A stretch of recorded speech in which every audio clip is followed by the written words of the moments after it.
Moufdi Zakaria, 1908 à 1977, poète de la Révolution algérienne. Naissance et formation. Moufdi Zakaria, de son vrai nom Cheikh Zakaria ben Slimane ben Yahya ben Cheikh Slimane ben El Hadjissa, est né le 12 juin 1908, 12 Djoumada El Oula 1326 H, à Beni Isgan, l'un des 7 ksours de la vallée du Mzab, dans la région de Gardaya, au sud de l'Algérie.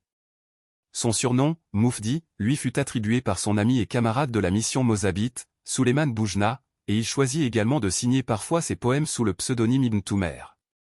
Il fit ses premiers pas dans l'apprentissage du Coran et des bases de la langue arabe dans son village natal, puis poursuivit ses études à Annaba, où son père exerçait le commerce. Par la suite, il partit pour Tunis, où il fréquenta l'école chaldounienne, puis l'école des Attarines et enfin l'université Zitouna, d'où il obtint son diplôme.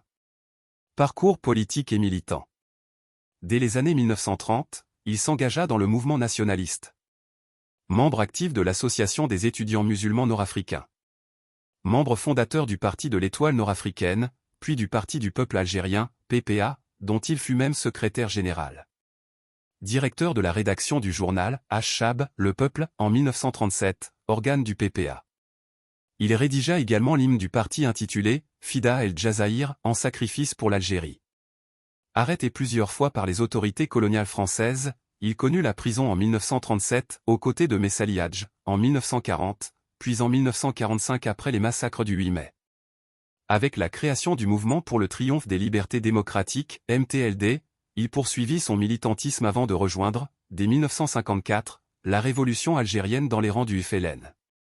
En avril 1956, il fut arrêté de nouveau et emprisonné au tristement célèbre prison de Barberousse, Serkadji, où il passa 3 années, subissant torture et mauvais traitements.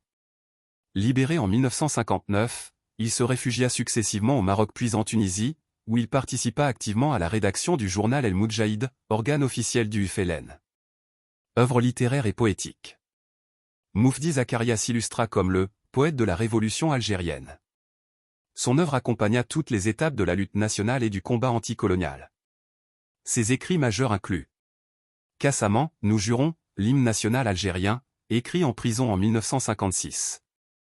Le feu sacré, Alaïb al-Mukada, recueil de poèmes sur la Révolution. L'Iliade de l'Algérie, Iliada al-Jazaïr, vaste fresque poétique retraçant l'histoire et l'identité de l'Algérie. Sa première publication notable fut le poème « Au Rifin », paru dans la presse tunisienne et égyptienne en 1925. Par son engagement littéraire, il se lia d'amitié avec de grands poètes du Maghreb, dont Abou el-Qassem Chebi et Mohamed el-Arbi el-Kebadi. Mort et postérité. Moufdi Zakaria s'éteignit le 17 août 1977, 2 Ramadan 1397 H, à Tunis. Sa dépouille fut rapatriée en Algérie et inhumée dans son village natal de Beni Isgan, Gardaya. Aujourd'hui, il demeure dans la mémoire collective comme le poète de la liberté, celui qui a mis sa plume au service de la lutte et dont la voix résonne encore à travers l'hymne national, Kassaman.